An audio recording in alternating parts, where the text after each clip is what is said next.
아멘. 오늘 인쇄물은 40 그리고 41페이지가 되겠습니다. 8장은 제가 한 단어로 정리한다면 회복이라고 8장을 정리하겠습니다.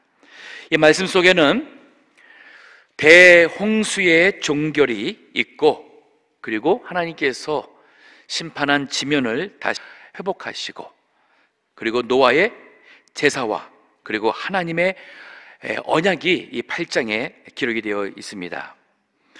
먼저 이게 1절에서 2절 보니까 하나님께서 이제 노아의 대홍수를 종결하는 말씀이 있습니다.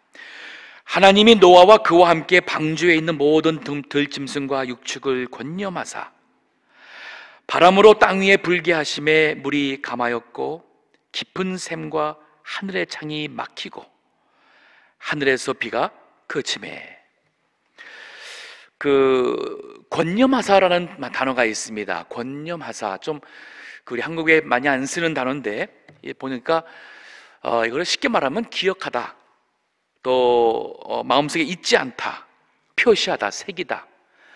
이 단어가 자카르란 단어가 우리 십계명의 네 번째 계명되는 안식일을 기억하여 거룩하게 지키라 할 때에 하나님께서 우리 인간에게 안식일을 기억하라, 즉 하루 살아가면서 하나님을 예배하고 하나님과 영적 안식을 누려야 될 그 안식일을 기억하라 하는 그 말이나, 여기 하나님께서 홍수로 인하여서 죽을 수밖에 없었던 노아와 그 가족, 또 그 많은 생명들이 방주에 믿음으로 들어간 하나님의 말씀대로 순종하여 들어갔던 그 노아의 가족과 또 그들의 인도함을 받은 그 생명들이 하나님의 약속처럼 그 방주 안에서 생명을 구원하게 되는데, 그 생명들을 하나님께서 기억했다는 말이에요. 권념하사, 기억하다. 하나님도 우리 인간을 기억하시고 은혜 베푸시고, 우리도 하나님께서는 우리에게도 하나님을 기억하고 마음에 새기기를 원하십니다. 자, 하나님께서 이렇게 우리 인간을 잊지 아니하시고 마음에 새기셔서 이제 홍수로 인하여 그 심판을 그치고 회복하게 되는 일을 시작하셨다는 말씀이 됩니다. 즉, 우리 하나님께서는 죄를 참으시지만 때가 되면 하나님께서 반드시 심판하시는 분이시고, 그러나 우리 하나님은 심판 후에 다시 회복하실 수 있는 분, 그러니까 심판도 하시는 분, 우리를 구원도 하시는 분, 그리고 회복해 하시는 그러한 분이라는 주고 계십니다. 홍수를 통해서 우리 인간에게 가르쳐주고 계십니다. 깊은 샘과 하늘의 창이 막혔습니다.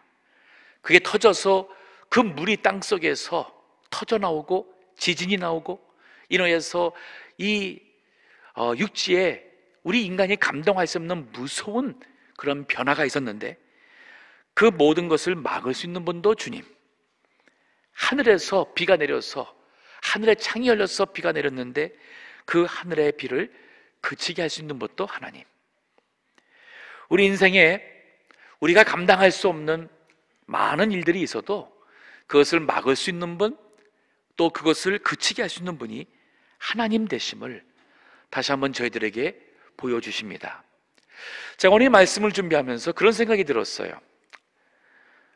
이전에는 하나님께서 심판하는 것이 하나님이 이렇게 참 무섭게 하시고 그랬는데, 오늘은 이 말씀을 준비하는데 만약에 하나님이 심판 안 하신다면 이 세상이 어떻게 될까? 하나님의 심판이 없다면 정말 우리 인생이 어떻게 될까 하는 생각이 들었어요. 역으로 정말 하나님께서 심판하시기 때문에 우리가 감당할 수 없는 그러한 모든 악을 하나님께서 막아주시고, 그 악한 악인들로 인하여 우리 참 애매한 사람들, 또 힘없는 어린아이들, 또 노인들이 참 불이익을 당할 수밖에 없는데, 하나님께서 심판해 주시는 것이 얼마나 감사한지 모르겠습니다. 물론 우리가 그 악인이라면은 이게 참 우리는 쓰는 그런 하나님 싫고 없음을 하겠지만, 우리가 하나님의 백성으로서 하나님께 소망을 두고 의지한다면은 하나님의 심판은 정말 없어서는 안 될 것입니다. 보세요. 독재 정권이 하나님의 심판이 없다면은 그 정권 아래 힘없이 당하는 그 사람들의 인권과 그 생명의 유린을 어떻게 할 것입니까? 히틀러의 그 대학살, 그 히틀러 하나님이 심판한다면은 이 세상이 너무 불공평하지 않습니까? 이리 아민이 참 이 족속을 그 혈육을 아예 다 이 세상에서 인종 청소를 하려고 했던 그러한 끔찍한 일들, 이건 정말 상상할 수 없는 그러한 끔찍한 일들 했던 그 사람들인데, 크고 작은 일들이 우리 주변에 얼마나 많습니까? 참 악한 사람들이 정말 주변에 많습니다. 하나님께서 그들도 사랑하시기 때문에 참으시고 그들이 주님 믿고 회개하여 새 사람 되길 바라시지만, 회개해서 깨닫지 못하면, 돌아서지 못하면 반드시 심판이 있다는 사실을 성경은 우리에게 교훈하고 있습니다. 자, 하지만 우리 하나님께서 심판 후에는 회복하십니다. 3절서부터 물이 땅에서 물러가고 점점 물러가서 150일 후에 감하고, 즉 물이 150일째가 가장 수면이 높았던 것으로 봅니다. 그리고 그 이후부터는 이제 물이 점점 물러나서 아마 땅 속으로 다시 들어가고 하는 일이 계속 있었습니다. 4절에 보니 7월 곧 그달 17일에 방주가 아라랏산에 머물렀으며, 여기 아라랏산이라는 그 똑같은 이름의 산이 지금도 있습니다. 터키에 있고, 이 산의 한쪽은 중국과 국경을 하고 있습니다. 산 높이가 우리가 한국의 제일 높다 하는 백두산보다도 2배가 더 높아요. 2배보다도 더 되는 높이입니다. 그래서 1년 내내 그 산 꼭대기 위에는 항상 눈으로 덮여져 있고, 여름에는 그 얼음 높이가 좀 얇아지지만은 겨울에는 그 눈높이가 더 두꺼워집니다. 그래서 거기에 올라갈 수 있는 것은 날씨가 좋은 1년에 여름에 눈이 많이 녹고 했을 때에 많아 1달, 2달 정도라고 합니다. 그것도 그때에 비가 오나든지 비나 눈보라가 치지 않을 때는 거기에 탐정할 수가 있다고 합니다. 지금까지 지금의 그 터키에 있는 아라랏산을 탐정하고 거기에서 노아의 그 방주를 보았다. 그것이 직접 이렇게 눈에 보인 것이 아닌 그 얼음 아래, 아직도 그 얼음 아래 이 방주가 있습니다. 그래서 그 헬리콥터로 위에서 이렇게 봤을 때에 그 방주의 모형과 같은 까만 그러한 이 성경에 나오는 그러한 크기의 그러한 형체가 있는 것을 찍기도 했고, 또 거기에 탐정 올라갔다가 그 높은 산에 방주에서 사용했을 라고 추측하기 할 수 있는 자연나무, 그러한 나무입니다. 사람이 직접 만든 나무 있죠. 이게 잘라서 만든 그러한 나무입니다. 그러한 그 나무들을 조각을 가지고 와서 또 그 연대를 측정하기도 하고 하는 일들이 계속 있었는데, 그것을 보았다는 사람이 한 200여 명의 사람들이 보았다고 합니다. 뭐 그렇다 해서 우리가 노아의 홍수가 사실이고 방주가 있었다고 믿지는 않습니다. 과학이 성경을 증명하는 것이 아니라 성경이 자체가 과학이고 역사고, 이것은 사실입니다. 아마 때가 되면 하나님께서 이러한 모든 것을 남겨둔 데에는 이유가 있지 않겠는가 생각을 합니다. 하지만 이 아라랏산은 실제 지금도 있는 산이고, 여기 성경 말씀에도 이 산에 노아의 방주가 정착을 하게 되었다고 기록하고 있습니다. 근데 흥미로운 것은 이제 여기 지금까지 나오기도 했지만은 앞으로도 계속 정확한 날짜가 나와요.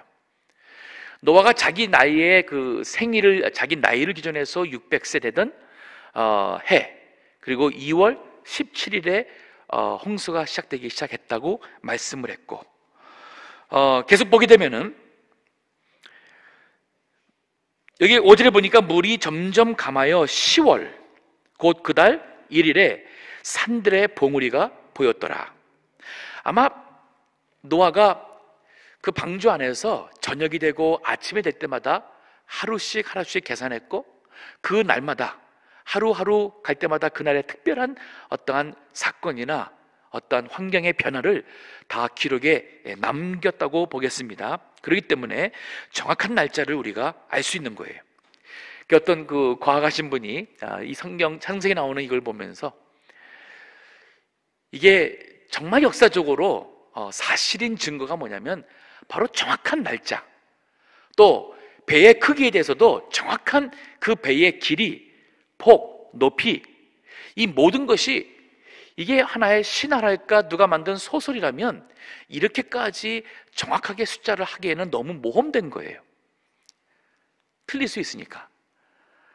근데 지난번에 제가 얘기했듯이 노아 방주의 그 규모는, 그 비율은 지금 그 유조선이나 지금 이 현대 과학적으로 기술이 발달된 이 시점에 보니까 노아 방주의 비율이 오늘날 선박을 만들 때의 가장 안전한 그 배의 비율이라는 거예요.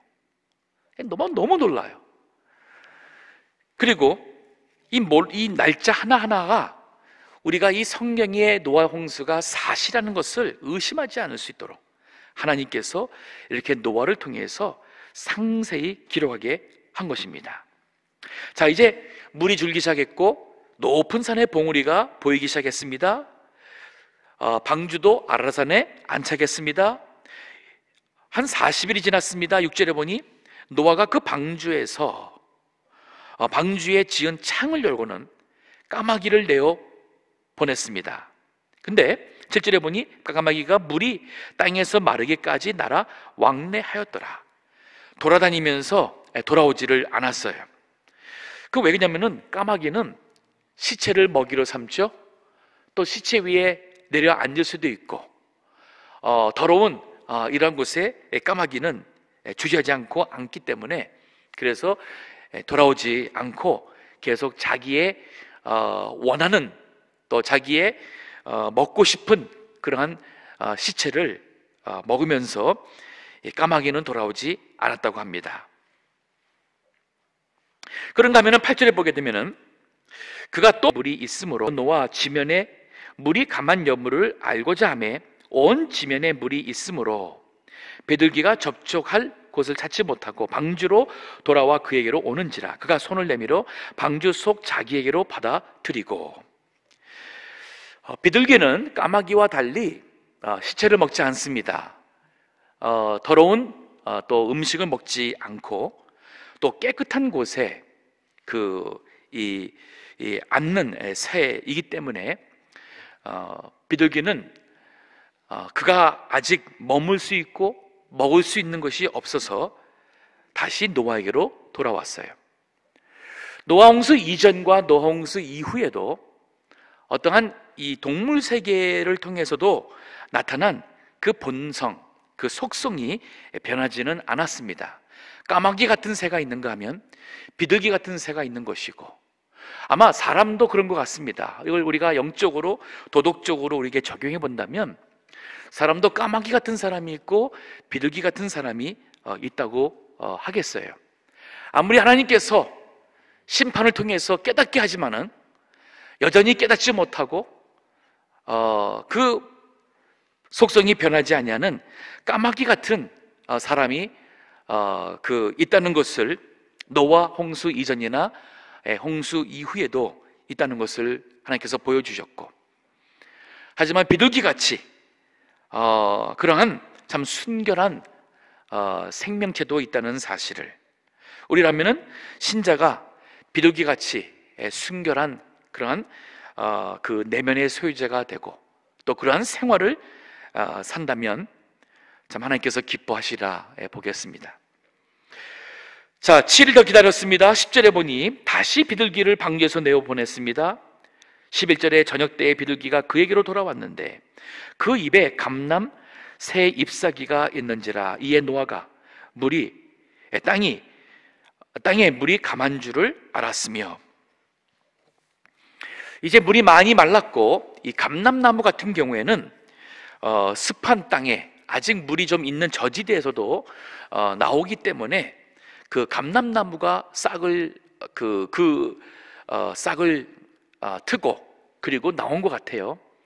잎사귀를 여기 새 감람나무 잎사귀라는 것에 이 새로라는 그것이 뜯다, 또 이렇게 찢다 하는 그런 의미의 그 단어예요. 즉 뭐냐면은 그 잎사귀를 뜯어왔다는, 뜯어온 잎사귀라는 그 말이 여기 새 잎사귀라고 볼 수가 있습니다. 이 비둘기가 그 잎사귀를 가져온 거 보면서 하나님께서 이 자연에 다시 식물을 또 생물을 주시며 그 잎사귀를 먹고 살 수 있도록 동물에게 먹잇거리를 주시며 이 자연과 모든 것에 회복케 하신 것을 여기서 우리가 볼 수가 있습니다. 우리 하나님 회복의 하나님 되십니다. 비록 우리 개인적으로나 나라 민족적으로나 교회적으로나 우리가 잘못해서 하나님의 심판을 받을 때가 있을 수 있어요. 하지만 하나님께서 우리에게 생명을 주셔서 그래도 연장해 줬다는 얘기는 하나님이 우리에게 회복해 되기를 바라신다는 뜻이 있습니다. 우리 죽기 전날까지는 포기하지 마시고 하나님께 회복되고 하나님이 예비하신 그 축복을 받을 수 있는 그러한 기대감을 가지고 믿음으로 나가시면 됩니다. 12절입니다. 또 7일이 지났습니다. 7일을 기다려 비둘기를 내어 놓음에 다시는 그에게로 돌아오지 아니하였더라. 흥미로운 것이 노아가 여기 7일 또 7일 이런 표현이 계속 나와요.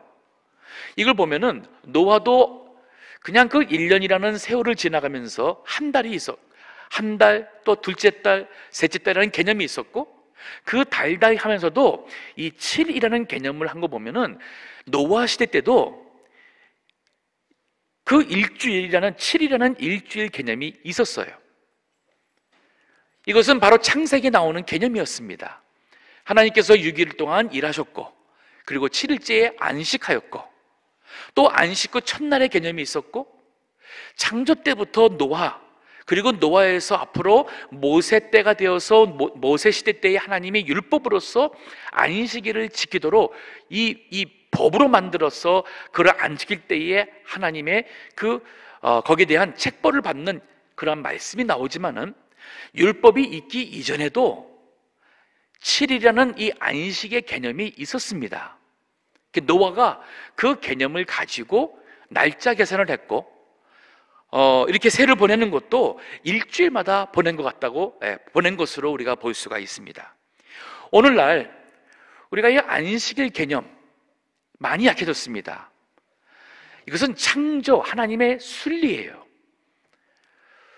우리가 계속 7일 동안 일하게 되면은 하나님께서 우주 만물을 창조하실 때에 의도했던 여러 그 목적, 축복을 우리가 누리지 못하고 살게 되는 겁니다. 안식일을 통해서 하나님이 우리에게 주시는 축복과 우리의 인생을 누리도록, 영어로 만들면 enjoy 그리고 appreciate, 그거를 누리고 감사하며 우리 세상 사람들이 행복을 추구하는데 진정한 행복이 바로 하나님의 주신 축복을 깨닫고 누릴 때의 행복이 있는 것이에요. 또 안식일에 그 일을 통해서 기억하게 하는 거예요. 우리가 인간이 욕심이 있기 때문에, 이기적이기 때문에 당장 눈앞에 있는 원하는 것을 위해서 안식일을 쉬지 않고 그만 세상적인 것으로 육신이 원하는 것을 따라갈 수밖에 없는 것이 우리 인간의 이 본성이 되어 타락한 본성이에요.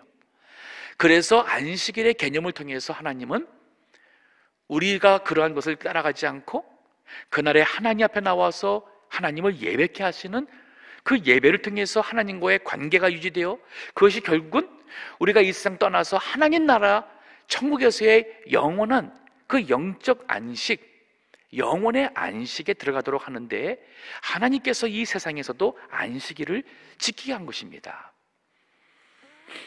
안식일을 통해서 하나님께서는 우리에게 가족이 그 안식일에 하나님 앞에 함께 나와, 즉 가정을 통해서 신앙과 또 가정이라는 그러한 그 단위를 통해서 하나님을 예배하는, 그래서 그 축복이 본인뿐 아니라 가정을 통해서 이어지게 하는 것이 바로 이것 또한 안식일의 중요한 개념이었어요.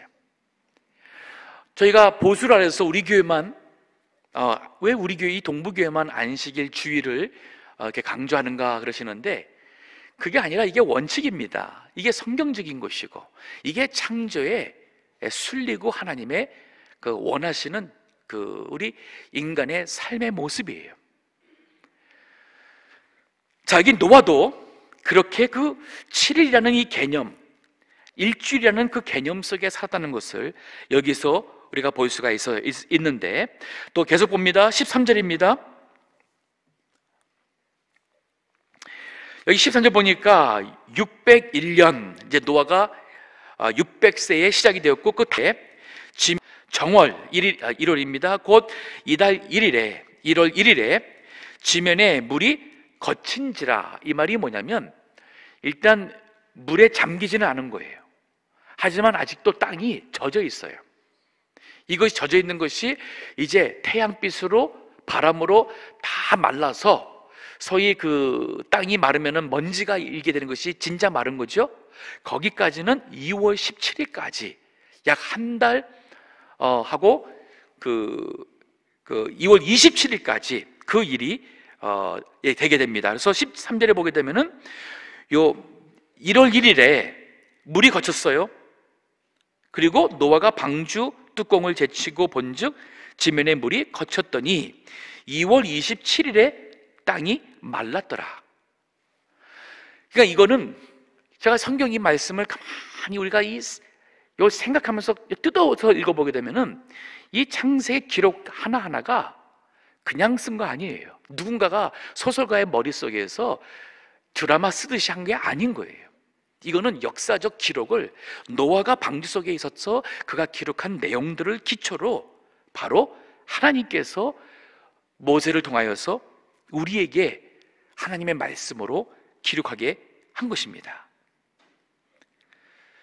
정확하게 노아 홍수가 시작한 날서부터 그리고 노아가 나오기까지는 정확하게 얼마죠? 1년하고 그리고 10일입니다. 그 7장 14절에 보게 되면은 7장 11절이네요. 보게 되면은 노아의 대홍수는 2월 17일에 시작이 되었어요. 그리고 말라서 나온 것은 27일입니다. 2월 27일. 그래서 1년 10일 만에 노아 홍수가 하나님의 심판이 마치게 됩니다. 15절에 하나님이 노아에게 말씀하여 가라사대 너는 네 아내와 네 아들들과 네 자부들로 더불어 방주에서 나오고 너와 함께한 모든 혈육 있는 생물 곧 새와 육축과 땅에 기는 모든 것을 다 이끌어내라. 이것들이 땅에서 생육하고 땅에서 번성하리라 하심에 노아가 그 아들들과 그 아내와 그 자부들과 함께 나왔고, 또 19절에도 땅 위의 동물 곧 모든 짐승과 모든 기는 것과 모든 새도 그 종류대로 방주에서 나왔더라. 자, 여기 본문의 말씀 보면 하나님께서 노아에게 이제 방주에서 나와라 할 때에 노아가 나왔어요. 방주에 들어갈 때도 다 만들었다 해서 노아가 그냥 들어간 게 아니에요. 하나님께서 방주에 들어가라.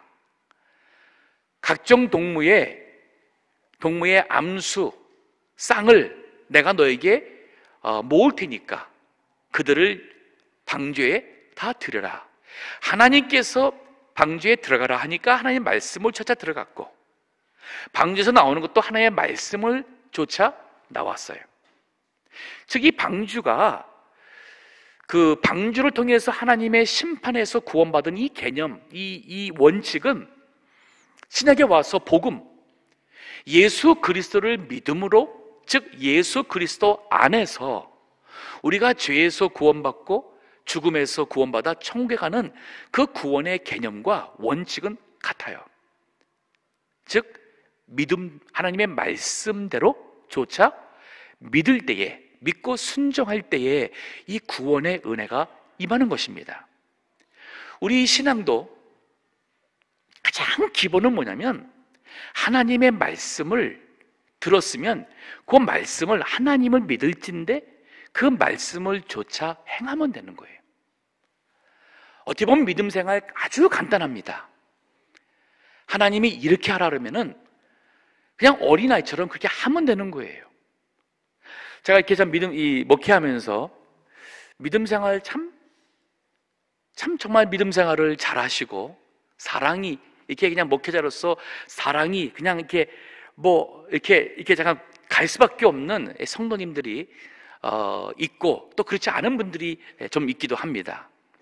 근데 뭐가 차이인 줄 아세요?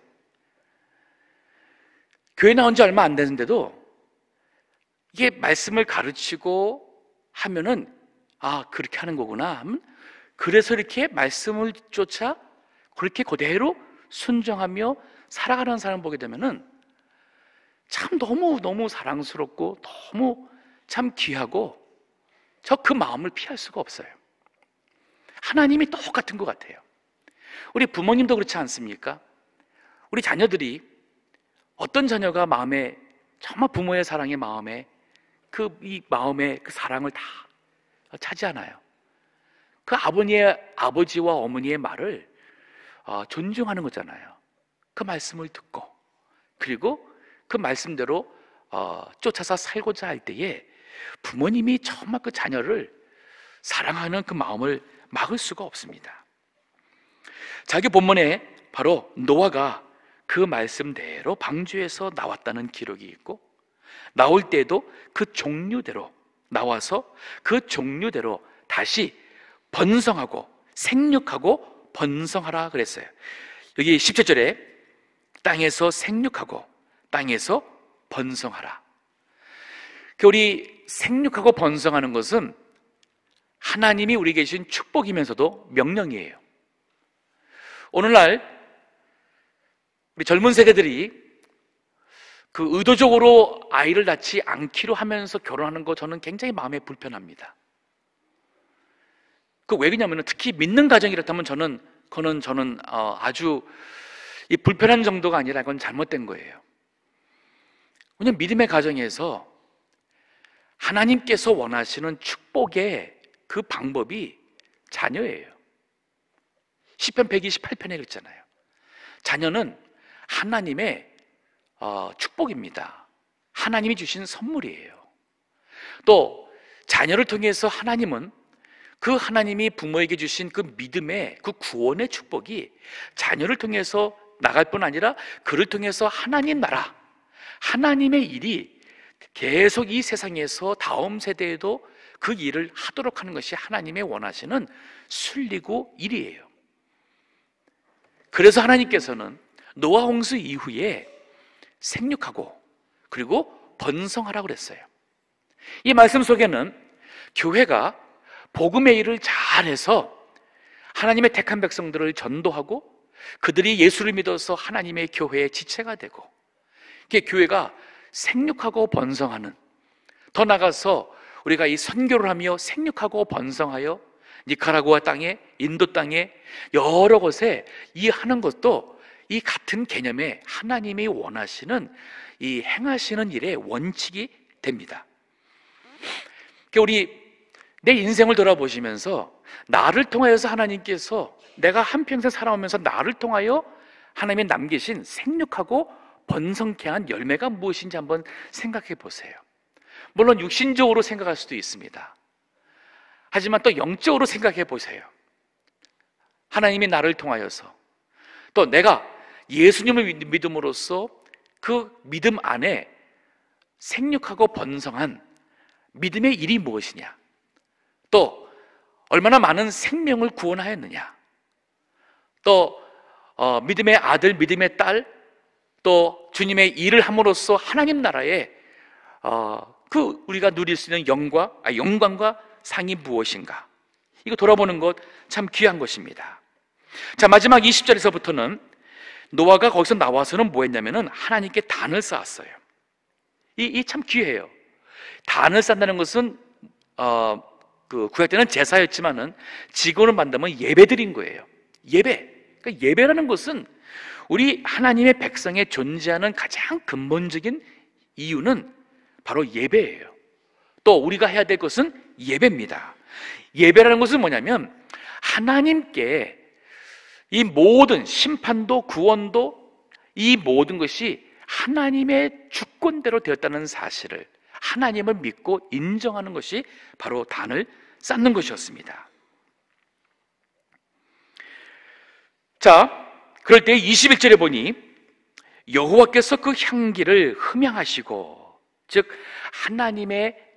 하나님께서 기뻐 받으시는 그러한 제사가 되었어요. 근데 그 위에 보게 되면은 새 중에서 취했다는 말씀이 나오죠. 또 정결한 짐승 중에서, 또 정결한 새 중에서 취하여 번제를 드렸다는 말이 나와요. 이 말은 그 번제 제물이 피를 흘렸어요. 피를 흘리고 생명을, 우리가 그 하나님 앞에 구원받은, 노아가 하나님 앞에 구원받은 것이 본인의 어떠한 의로운 행위가 아닌 하나님의 은혜로 구원받은 것이고, 그리고 그 애매한 짐승의 피가 흘려짐으로써 그 피로 인하여 노아도 모든 그 죄인들이, 가족들이 죄에서 구원받은 것을 노아가 이 제사를 통해서 하나님 앞에 고백한 거예요. 오늘날 우리가 예수님의 십자가의 피로 구원받아 하나님을 예배하는 것과 그 신앙 정신이나 원칙은 똑같습니다. 그렇기 때문에 하나님께서 그 제사를 흠양하셨습니다. 그리고 약속을 하십니다. 즉 은혜를 베푸시는 거예요.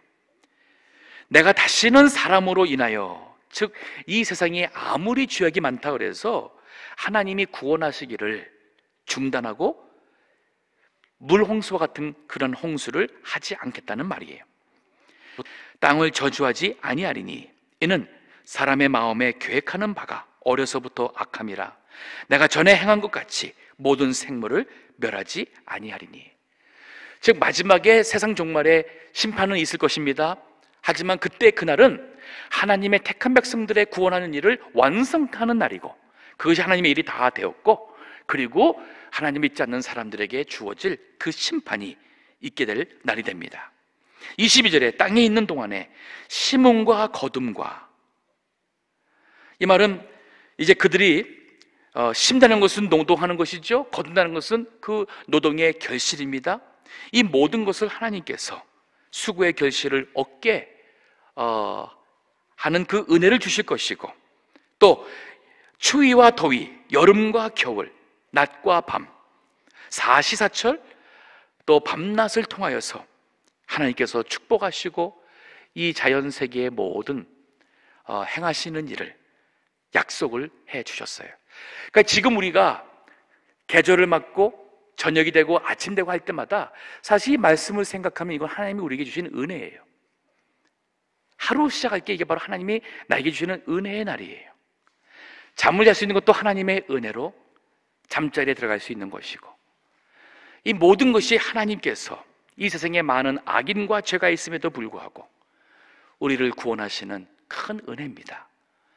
그래서 우리가 항상 감사하고 이 하나님께 예배하는 그러한 성도로서 하나님이 우리에게 주시는 회복의 축복을 누리시고, 가정적으로나 교회적으로나 생육하고 번성하는 하나님의 놀라운 축복이 우리 가운데 임하기를 주의 이름으로 축원합니다. 기도하겠습니다.